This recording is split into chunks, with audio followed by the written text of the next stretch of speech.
Hey, welcome to Unpack Radio. I'm your host, Uncle Pope, and I'm here with one of my good powerlifting buddies, good friend. I know social media sometimes can be toxic, but this is a good brother, Mr. Jack. Oh, thank you. Thank you. Thank you. Hey, It's an honor to be here. it's an honor to finally speak to you one-on-one in person. My first question is, have you always been involved with fitness, or did you start your fitness journey late in life? I started it late in life. So I was a private investigator for 8 years, doing surveillance. And I would work all the Southern California area. They put me in the bad areas, very high stress. I'd be in my car for 12 hours a day. I'd be in the sun, and I'd be on the road all day. So I'd have to eat road food. I'd have to eat McDonald's. I'd have to eat 7-Eleven. I'd have to eat all that stuff. And I started getting bigger and bigger and not stronger. So I was like, I had to make a decision. I hit rock bottom kind of in like 2017. And I said, you know what? If I'm going to get big, at least I'm going to get strong. And so I started focus on strength training. And just recently, I've really upped my nutritional game, and that's really for my clients. Just to, if I'm gonna if I'm gonna preach to them, I have to live the life. So yeah, it's been a long journey. I feel you because my journey probably started off similar to yours, where all through high school and college, I was an NCAA athlete, wrestling, track, and all that other good stuff. And then you get into the real world and you have to focus on work. And one thing about like my job, federal security, we sit down a lot, we order out a lot. Yeah, you working 2 to 3 jobs, and you just sitting there and you realize what happened to me. I was Mhm. a beast. Now I'm just obese. Definitely feel you how you, I mean, sitting around a lot and just not having a main job where you can move around is Mhm. Yeah, yeah. And I mean, luckily, doing that for so long, I was able to make the transition into personal training. And so I'm just doing personal training for full time now. And I love that a lot more because I care about it and I care about my clients. And it just really promotes my own physical fitness too. I'm not in a car sitting all day, eating bad food. So it's been good. now. My first question is, let's dip into, because I did not know. See, this is why I love talking to people. How dangerous or interesting was the private investigator game when you was doing? Oh, I've had guns pointed at me. Wow. Can Yeah. you dip into one situations if you want to talk about it? Uh, it was like, so, you know how, like, in training day, it's like the last day of work, like, he's on the job for the last day, and, all this bad stuff happens. Well, I was 2 weeks out from quitting. I was going to make my full time transition to personal training. And I was driving, and this guy cut right in front of me. And I was in a shady neighborhood in Southern California, and he pulls right in front of me, and I pull up and I'm like, hey, I'm driving a brand new car and you almost hit my car, just watch what you're doing. He was a young kid too. I was just like, watch what you're doing, right? And he like gives me the attitude. I'm like, oh man. He's like, pull over. And me being dumb, me not de-escalating the situation, pulled over. He pulls back around and he points a gun at me, like right there driving by. And I was like, oh my God. I was like, all right, I need to lower the road rage from now on and just let it go. Uh, Yeah, that was like 2 weeks before I quit. I'm surprised as a PI, especially in Cali, you didn't have your 2.8 with you at all times. But I know in California, the law-abiding citizens, they got to go through hell to get their stuff. Yep. And another thing too is my insurance company, because it's a liability, wouldn't allow me to carry Mm. a firearm. So I had to carry all types of like makeshift weapons, but I never had a gun on me. I've had people like while I'm doing surveillance in the back of the car in San Bernardino, which is a really rough area. They were trying to break into my car while I was in there, and I'm screaming, I got a gun," but I don't. And I was like, I hope that they don't. Crazy. Yeah. Yeah. So, you know, I'm blessed to like have gotten out of a lot of those situations and gotten out of that field. And personal training, you know, it's a lot easier than that. So I'm happy that I've made that transition. Now, I noticed you said you were overweight, but what made you? Because I always say this that everyone eventually has to cut on the switch. So, what made you cut on the switch to determine that you wanted to save your life pretty much and cut down on the weight before you even started your personal training journey? What made you determine that, hey, I want to become a monster? So you know, I marriage makes you happy, and this was like, you know, my first couple of years of marriage. You know, not only did I have a job that I was in the car a lot, but I was happy because you know, I'm married in love, and you know, you put on the weight, and you know, I saw my dad, and I love my dad. My dad is an amazing man. He really inspires me, but you know, he's had points where he's been over 300 pounds, and you know, he's had some issues and that sort of thing. And so I wanted to make sure that, you know, I don't have those same issues. I want to live a long life. I want to be there for my family. I want to be happy for them. And luckily my dad has made a lot of changes and he's doing a lot of good things. But you know, I just want to be able to be strong, you know, strong enough to like lift up my kids, strong enough to work out with my kids if I have them, you know, be there for my family and, you know, do the things that I have to do and live a good long life. And, you know, eating garbage cuts down your life significantly. Those are the facts. So, pretty much seeing your dad go through his own personal struggles Hmm. motivated you to say, hey, what's going on here and how can I change my own bad habits, which is I love, you know what I mean, one thing I do love about life is accountability. And I believe we all need to be accountable not only to ourselves but our community. So Definitely. I appreciate you saying that because most people would not admit that they're seeing someone go down a bad path and they learn from that bad path. Hmm. Hmm. Now, conversations have you and your dad have about, I guess, his journey and your journey and fighting obesity, I guess, together at this point. Yeah, no, he's made a lot of positive choices, and he's cut down the weight a lot. And you know, it's hard. It's a struggle, especially he's like in his 70s. So you know, it always is a struggle. Even you know, at you know 40s, you know, it's a struggle for me. I'm 43, and you know, every day I think of a McGriddle. I think of chicken nuggets, I think of Doritos, and I think of all that stuff, and I just like, you know what, is it worth it? Is it worth it in the end? And no. So I go to my hard boiled eggs, I go to my protein shakes, I go to the chicken breast. Now, my next question is who was your first client and how did you convince them to sign up with you?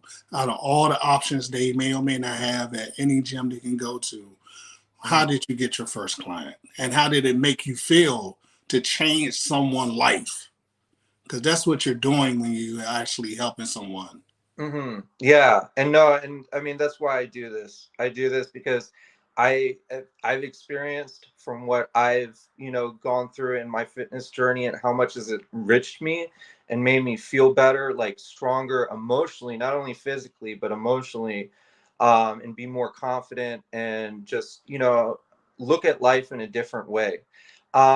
My first client that wasn't my friend was she was getting married in a few months, and she wanted to look great in her wedding dress.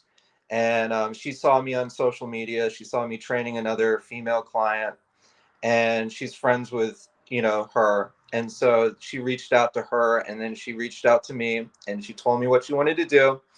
And you know, it's always the first thing that all clients say is that I want to lose weight. And you know, you always say, okay, yeah, you want to lose weight, but what they really want to do is they want to lose fat. They don't want to lose weight. They don't want to just be skinny. They want to be strong. They want to have muscle. They want to be defined. And that involves gaining muscle and losing fat, not necessarily losing weight.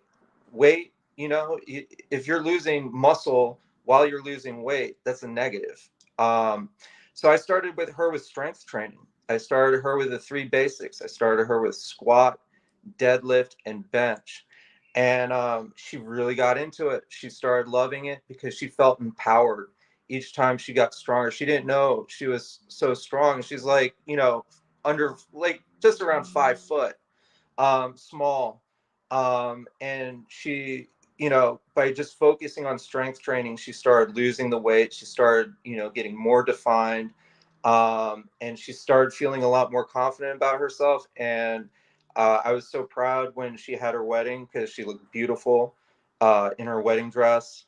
And yeah, it's stories like that that really is like, okay, I'm doing the right thing. I'm this is something where I can help people in life. And I think that's the most important thing for anyone, is to find their purpose, not only where they succeed but where they can help others, and change their lives too. I noticed you mentioned the big three, which, I mean, it fluctuate whether or not people believe it actually can build a great body. Everybody has their different methods. But why did you choose the big three for your first client, which is the squat, the bench, and the deadlift? Yep, because those are the fundamentals to build strength. And I believe that strength is the foundation of all fitness. The first thing you have to do is you have to get strong.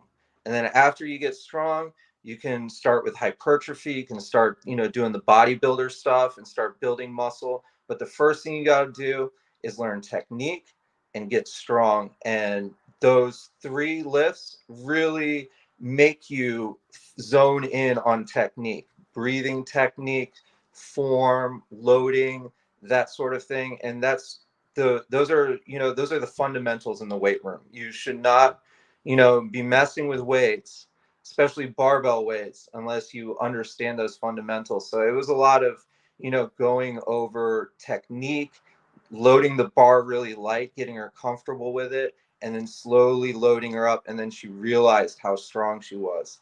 And that's what those three lifts do, is they really build up your strength, and they really build the foundation. If you can do a squat, if you can do a deadlift, if you can do a bench press, then you basically have the knowledge to go about doing all the other, exercises correctly, weight training exercises correctly. I like your methods, and I definitely like what you're talking about right now. Now, you put compete in an organization, and what organization do you compete in? What weight class do you compete in? And what are you doing currently? How many medals have you won? Where are we now? So I've got five. I've been in five powerlifting competitions. One was a WRPF Nationals. I got first in my division. Um, I'm going back this year for WRPF.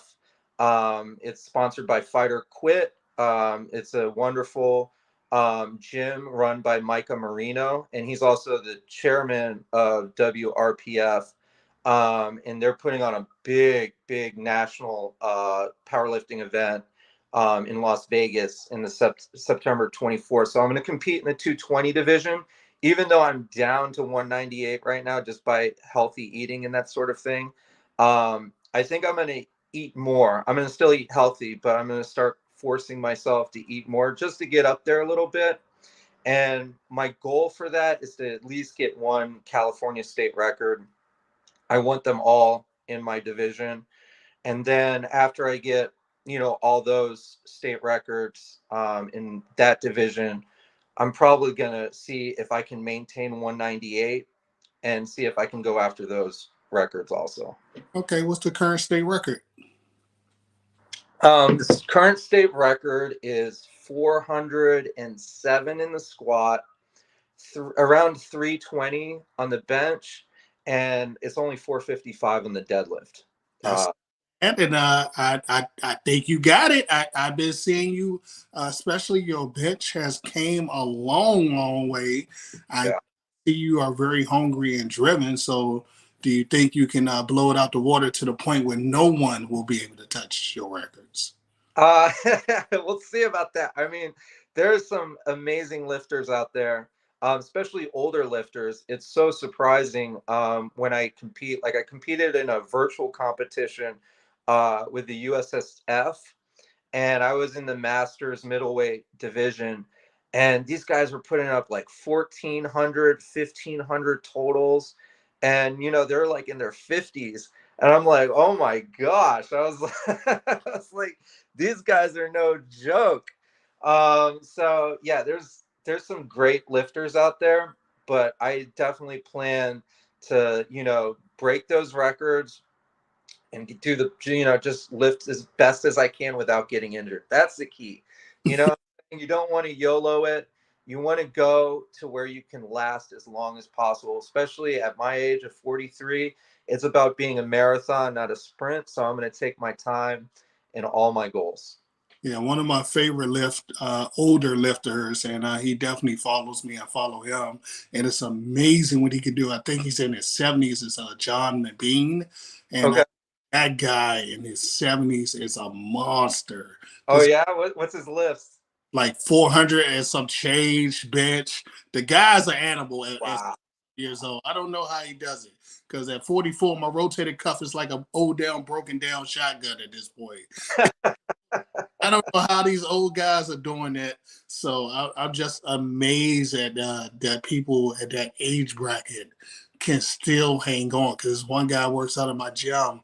He's like 64 years old and still clanging and banging 315 on a regular. So I'm telling you, old man strength is a real thing. If you continue to train, you like develop like a fine wine, that strength. And like cuz I've seen some older heads do some crazy lifts, man. And it's just because they've been going at it for so long and they're so well trained, and they just have, when you're older, you have a better resistance to pain, I think. And you just have a better, stronger mentality when it comes to lifting in general. You're a lot more willing to push beyond the point.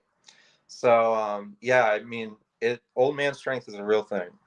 double facts. Now, my most important question I ask everyone, because this is our place to be honest, are you competing tested? If not, are you currently using anything? And what is your advice if you are or are not using anything?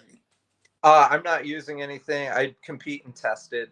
I think that, when I get older though, and if I do everything I want in, the tested field, I would not be against going on TRT, for health reasons. You know what I'm saying? Because as you get older, your testosterone naturally drops. Luckily, my testosterone levels are pretty good right now.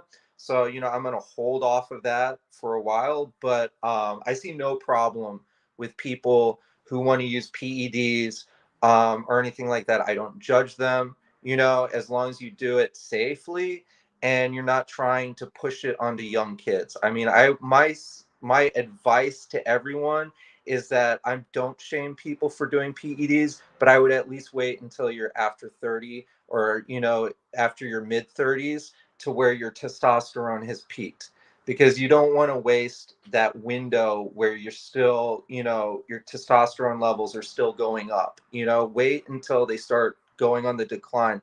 And especially, like, this is one thing that I hate about the fitness community is these kids doing SARMs, these kids doing all of this stuff, and they're encouraged to do it.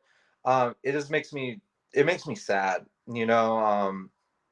I wish I could, talk to more younger people about that. I had a client who was 15, and he was a beast. I got him to bench over 225, and he just one day he asked me, he's like, "What's trend?" And I'm like, "Oh my goodness." I was like, poor kids, what they hear from TikTok and stuff like that. And so I had to explain it to him, and I had to, explain to him that, that it's not like when you're young it's not good, but as you get older, if you want to make that decision you can, but there's consequences to that decision. And I speak honestly to all my clients about that sort of thing, and I don't judge or shame. Well, one, Team Natural, and I appreciate you being open and honest about this natural journey because it's not for the weak. Mhm. It is. It's Not for temp- the weak. yeah. There's definitely temptations. And the Uh, recovery definitely takes a little longer, but it's one thing I have noticed because I'm on every platform in the world, and right now on TikTok, the PEDs are being pushed heavily to our kids. Now, one thing I will give people credibility for is being open and honest and trying to keep people away from the dangerous stuff. But it's sad. I mean, even myself, I was like, I struggle with the natural journey, but I'll rather be natural, and I know that everything I'm doing or everything I have done, it was me. I don't want to wonder whether or not it's something I took that yeah. helped me there. So it helps me sleep at night. But hey, whatever you want to do is your business. But at the end of the day, I just like the comforts of knowing it was me. And at this point, at 40s, like you said, currently I'm still good. But if Mhm. comes a day where it's maybe needed consider to do TRT for health reasons, then yes. But at the end of the day, if it's not nothing to do with your health or you're not going to be a multi-millionaire, keep the needles out your butts, kids. Yep. Amen. Because I'm everybody accountability officer, so I love to keep people accountable on their BS. Mm-hmm. Mm-hmm. And is yeah, there is a lot of BS going on around there, and people are abusing it. That's another thing. You know, the difference between the bodybuilders in the '70s and the '80s to the bodybuilders now is the bodybuilder. You know, they were Frank Zane and those sort of bodybuilders. They were more aesthetic. They were using stuff, but they weren't abusing to the point that these bodybuilders are nowadays where they die at 50. You know, they're dying because their heart, the muscles around their heart are squeezing in and, give them a heart attack. There were a lot, there was, people would be surprised at how little of the gear those bodybuilders in the golden age were actually using. But yeah, people think more is better, and it really isn't. I remember like a period of time, the last two years, matter of fact, it seemed like every week we was looking up, we lost some bodybuilder from back in the day, or some guy at 34 to 44, and everybody was shocked. But I'm just like, one thing you forget that the liver needs to process all this BS. Two, the heart alone needs to process all this BS. And me at 240 natural, trust and believe there's major issues with carrying around this type of weight. You Mhm. have sleeping issues from just all the mass that your body's required to lug around, and it's not pretty. So the best way is to stay natural and, if possible, as lean as possible, so that way you can like just breathe a little better, kid. Trust and believe. Your Yep. uncle has his struggles. Definitely, definitely. And one thing about getting lean too is that a lot of that I want to make clear, and then I make clear to my clients all the time too, is that you can get lean and you can still maintain your muscle mass and your strength if you do high protein. A lot of people, they will just do a caloric deficit. They'll try to like do a starvation diet, keto, intermittent fasting. Those are all fine to lose weight. But if you're not getting in a sufficient amount of protein, you're just going to get skinny fat. And the weight will eventually come back on if you don't change your eating habits. But I personally take in over 200 grams of protein a day just so I can maintain my strength and muscle, and drop the fat, because my coach would kill me if I lost strength and muscle, you know, going through this kind of cut. Because in the past, I think 5 months, I've lost over 20 pounds. That's not bad. Yeah, because I've seen that for a while. You was a little fluffy, and lately, man, my guy, you are looking chiseled like granite. So you give me hope. Because me and my buddies, we're doing a 30-day no alcohol uh, Good. agreement. So I'm want to see what's going to happen. I'm looking forward to it because that's my only vice. Because I don't consume sugar, I don't drink sodas. That's So awesome. what's going to happen, and maybe I can show these young kids, even in your 40s, you can come back and be chiseled like a god. There we go. I love it.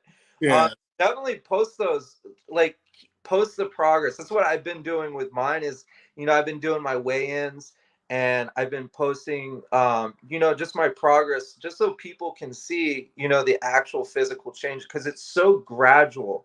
And that's like the struggle I have with a lot of my clients, is that, I'm like, you're making progress, and they're like, I don't see it. I don't see it. And I'm like, dude, if you saw yourself from day one to if you saw yourself now, you would see how like amazing you look, how much like, progress you've made, but it's hard. So it's good to show progress pics, or, just give people some kind of progress, because that will really give them hope too. Facts. Now, my next question is, I know me personally, it takes me about an hour. My poor wife takes her hour, matter of fact, to find me a dress outfit. Are you currently having that struggle finding dress clothes? Which I like to call when I go to the fancy stores, big eye issues. Uh-huh. Okay. Okay. Yeah. No, one store that I really, because I do have those issues. They make sizes like all around my size, like either too big or too small, too tight. But one place that fits me well is Express, and Express for Men. I find their suits to be, they fit me well. And yeah, I just find a store that has the fit that I'm, looking for, wider shoulders, and, be able to fit my arms and that sort of thing. But yeah, it is a struggle. The struggle is real, my friend, and it gets hilarious when you put on a suit and you almost rip it. Like, it's like that Chris Farley Saturday Night Live scene where he I am good old cold. I am little cold. Shout out to him. God bless the oh, dead. God bless, rest in peace. He was a genius. Oh my God, that was hilarious. And it's not a movie that's probably ever been made, and I have not seen. Oh yeah, he was great. So, my next question, speaking of accountability, we was talking about it offline.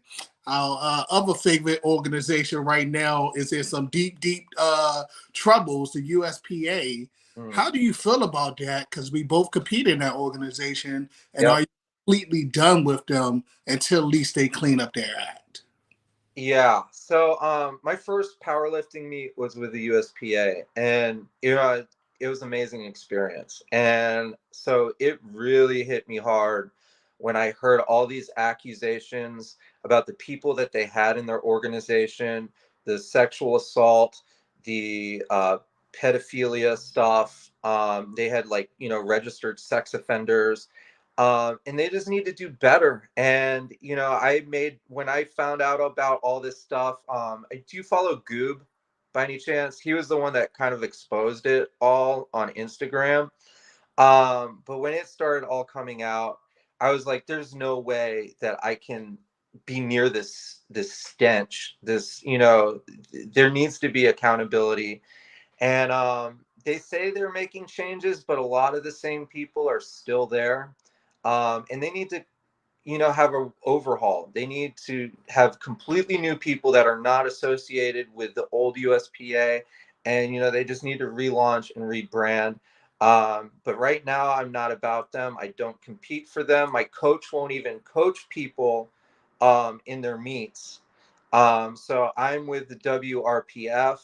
It's a lot more reputable of a federation. It's run by Micah Marino, and he's made it a point to do background checks on everyone, to make sure that there's like tests involved, and that there's an accountability there, that there won't be these problems, and that if someone does come forward about any kind of allegations or anything, they're taken seriously instead of swept under the rug like the USPA did.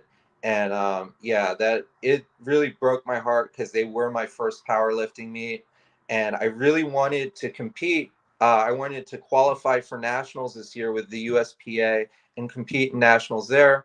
But now I'm competing in nationals for WRPF, and I do feel a lot better about it, just because I love Michael Marino and Fighter Quit and what they're doing with the powerlifting community, especially in Las Vegas. Like, the Las Vegas powerlifting community is just blowing up, and I'm excited to be part of that. Now, that's one thing I would like to also touch on, as a person who believes in accountability and responsibility. It definitely is heartbreaking that they allow this type of stuff to happen. And it's one thing I wish in these incidents that they will allow to happen. If you do something to a woman or a child or someone who cannot defend themselves, they should get those type of people to the community and let us deal with them. I love it. Yes. Yes. Put them in a room with us. Let God do His Sort will. it out. And I guarantee you, once you start allowing these people to be within the community hands, people who are husbands, who are fathers, who are responsible for their local community, I guarantee you, these type of incidents will stop Yeah. And you know immediately. what? I had a USPA banner in my gym, and I took that shit down because I'm not going to have my clients coming in here, and especially I have a lot of female vulnerable clients, and I make it a point that when you come into my gym, that you're in a safe space, that you're going to be taken care of, that that you can trust, and that kind of stuff is not tolerated. And so I took that banner right down, because that doesn't represent how my philosophy, like you said, accountability, and just protecting women and children. Because I train women, old women, young women, children, and as someone who knows fathers, and it cares about their sister and their relatives and stuff like that. If something ever happened like that to them, I would go nuts. You and me both. It's not too many things that trigger me in this lifetime, but that's, man. When you talk about the babies, you talk about innocent women. That's one thing it definitely does trigger me. You talk about this holding people accountable. That's another thing that triggers me. Now, I do have my own personal issues with the USPA. It's definitely a gray area. It's gray area for people who look like myself in the world of fitness, but Oh, still enjoy it. You know what I mean? I still enjoy it, and it's nice that every once in a while I come across someone who's truly, truly a good brother.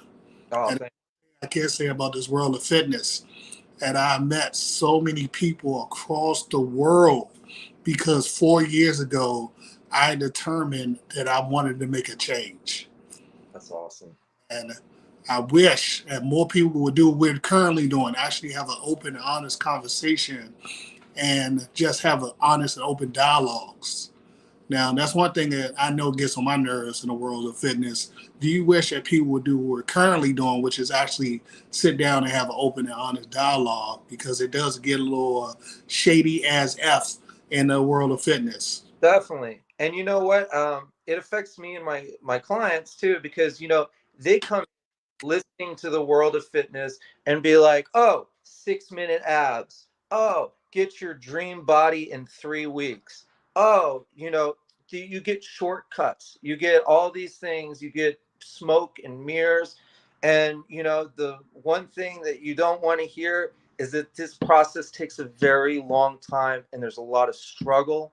There's a lot of suffering. There's a lot of mental toughness that you have to go through it. It's just that you have to realize at the end of the day, the prize is going to be worth it.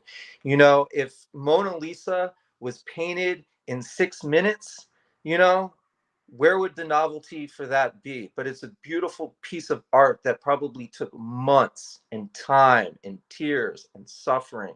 And that's what your body should be. Your body should be a piece of art that you value, not something that you're microwaving for 6 minutes. It's something that you have to cook with love, compassion, and time and patience. Yeah, like right now, I think the only people I really, really trust when it comes down to actual advice, and I'm like, okay, is Kevin. But of course, Kevin does a great job. He's very open and honest. Steve lifts. Steve, is a good Huh? guy. Yeah, he's always on point with He was, knowledge. he was my old coach and mentor. I love Steve, and yeah, he's an amazing guy. And the things that he gave me, I use a lot of those, especially the no BS. Because he was so refreshing when I first got in, like, because I was lost in the fitness community, or just, getting involved in fitness. And I watched his YouTube videos and I was like, oh, I got to get this guy as a coach. And he was fantastic. Unfortunately, I had to move away just because I was focusing in on more powerlifting. So I had to like really get a powerlifting specific coach. And he's great too. But yeah, Steve really helped me a lot on my journey. So he's a great guy. Yeah, so those are the people that I trust, and everybody else, I look at I look at what they're doing, and I just look at them like with a side eye. Mhm. It's some people, they say some interesting things. One thing that definitely is a pet peeve of mine. Recently, I got in a TikTok argument, and I realized I was born 1978. I was like, "What am I doing?"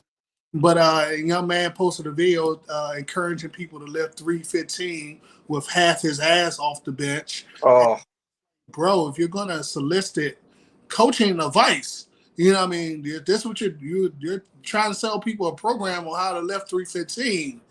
Do it correctly. yeah. So I was just like, you. He cussed me out and went to my videos, and I was like, well, bro, I got videos on here with me lifting 315 with ease. I mean, Your I'm butt's on the bench. I'm damn near dead. And these Uh-huh. you've been lifting so long, and I was like, you don't know people journeys. I'm just like, yeah, high school and college, I did my thing, but I wasn't really into the weights. I didn't start lifting like I'm lifting now until my 40s. So Hmm. I'm 4 years into this hardcore fitness game. Yeah. I think people sometimes look at our age bracket and assume that we've been doing this forever. So Mhm. do people assumptions sometimes annoy you?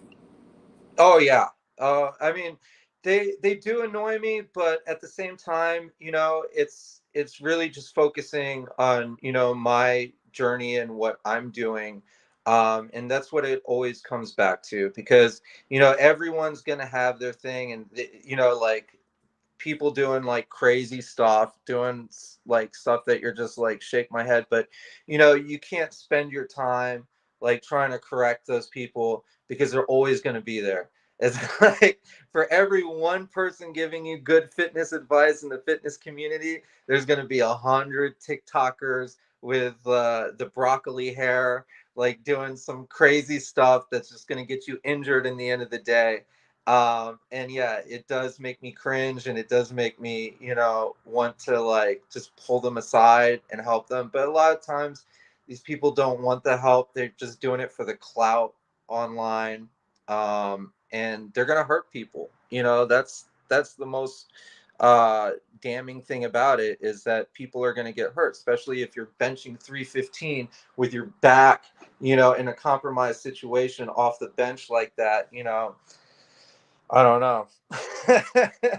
Hey, God bless. Yeah. Shout out to Lever King. Another guy who was ultimately shady. So, how hilariously funny was it for you when he finally got busted? Because me personally, I blocked him. I just like I The can't take Liver King? bullshit, so I blocked him for my own mental health. But I thought it was hilariously funny when he finally he Got finally his. caught in the cookie jar and was abusive for every drug named a man. He was. I think he got caught because he went on two plates, two dates, for him, and actually asked about his current cycle, and he didn't use like a burner account or anything like that, and they linked it right to him. Yeah, it's a circus out there, and he was a circus freak, and like anyone who knows anything about fitness knew from the very beginning that he was a fraud, that he was using all these PEDs. He's probably had some kind of ab filler surgery or something like that, and it's all for the clout. But that's not why I'm in it. I do want to look great, but I'm not doing it for the clout. I'm doing it for my clients so they can see the process I took, and that they can know that there's a path forward. If someone like me who is eating chicken nuggets and McGriddles and cookies and not drinking water and drinking soda all the time can go ahead and change their diet and make a transformation, then they're able to do it too. I believe in all of my clients that they can do the same thing that I do, because they're definitely you know more capable people than me in a lot of ways. I'm just some dum dum, in the weight room all the time. But a lot of these clients that I work with are amazing people, and so I know they have it in them. And so that's why I live that life and I do it, is to show them the path to do it, and hopefully help other people. And it is also, it's great to look great. It's great. That's a side bonus, but I really do it to lead by example, and that's the only way that you should lead in any organization or anything like that. You should be the one out in front, not eating cheeseburgers and telling people to eat healthy. Double facts, and I will add on to that by saying, for these young ladies and young men out here who are considering their fitness journey, stay accountable to yourself and always keep God in everything you do, and it will be in your best interest. And just remember, stop looking at everyone else and focus on you. 100%. And 100. no other greater glory than when you walk into a room and everyone's looking at you because you are chiseled out of stone. So there's no other greater glory than that for myself. That's the greatest ego boost in the world. It is. And people talk different. People treat you differently. And as a man, you should be strong. I know that may come off as sexist to some people, but we are built to be strong. And naturally, innately, we see another man that's strong, you automatically have that respect. It's an innate thing. You see someone, um, and the respect comes from, it's like that person put time and effort into that, and they're putting in the time, and they deserve that respect. So yeah, it definitely commands respect when you are physically, strong and in good shape. uh, Uh, 100% facts, bro. And the respect level definitely is high when you just walk around in your natural self. Now, me personally, I would say I don't like being this big, but hey, this is what God has given me. And when it comes down to being this big, it does come with a lot of responsibility. Because I tell people all the time, all my life I walk around like I'm touching butterflies. hmm People hmm forget sometimes how strong you are, and you cannot. One, you don't have the luxuries of anger anymore. yeah. You Yeah, don't have luxuries. I mean, you got to I always have stay. a story about that. So I was the other day, it was like a couple months ago. I was in the car and my GPS wasn't working, like the GPS screen. And, I was just like tapping it, and I tapped it and I cracked it. And I'm like, oh my God. And my wife, I told my wife, all embarrassed, and she's like, you don't know how strong you are. You got to stop that crap. It's like, you don't know. And I'm like, damn it. I'm like, you're right. So yeah, you're right. You do have to control yourself when you start getting stronger and bigger, because you don't know, the power that you possess. Bro, quick side. My wife calls me Bam Bam because one day I pulled the fan for the lamp and broke the whole, like pulled the fan like I like out the cart, like literally off, like it's hanging and swinging around now. We got, bro, it's not a game. So that's why I was like, man, one thing about power, I hate to give you the Spider Man and the JFK quote, but it does come with a great responsibility. So That we're a liability. now, my last question as a wrap up. I noticed you mentioned it earlier, but what would you say to that guy or that young lady that's currently pulling up to the McDonald's parking lot, about to order wherever they're going to order, or they just now seen a mukbang video and they think that's the cool way to go? what do you have to say to that person that's heading down that path of obesity, depression, and misery? Um, what I would first offer is empathy.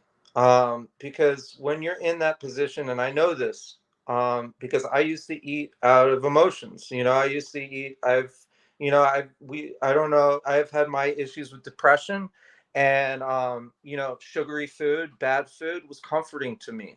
So that's the first thing. I don't think a lot of people offer empathy these days. And I think that's where you start is you offer those people empathy and you say, you know what? I know the struggle you're going through and I know this is really hard. But there's a better path and it's going to take a lot.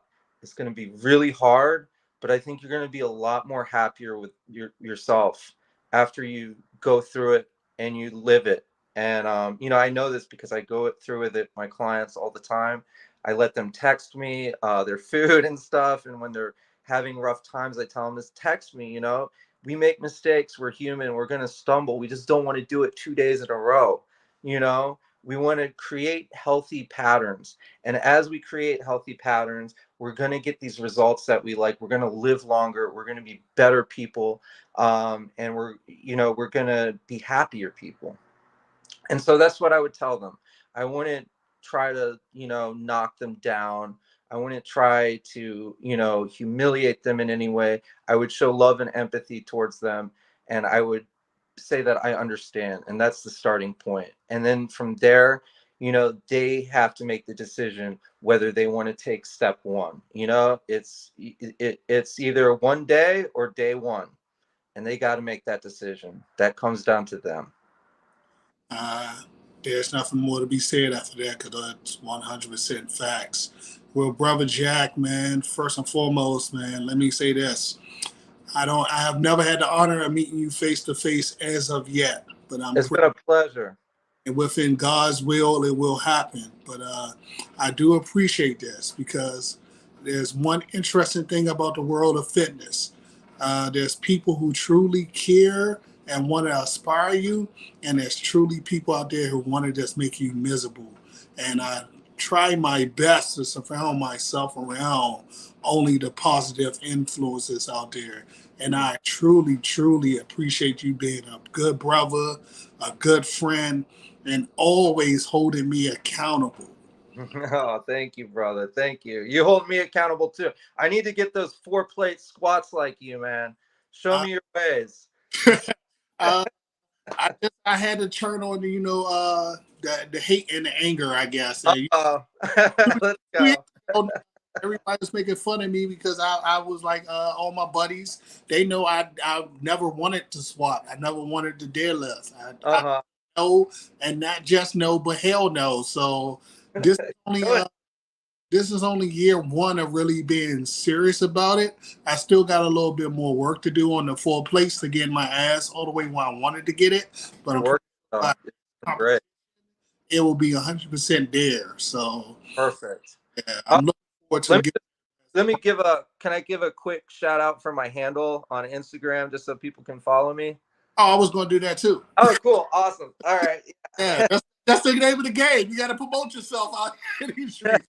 So yeah, please give Well, your email, whatever you get, wherever you got, so people can reach you. great. Yeah. So my website is starrstrengthandfitness.com.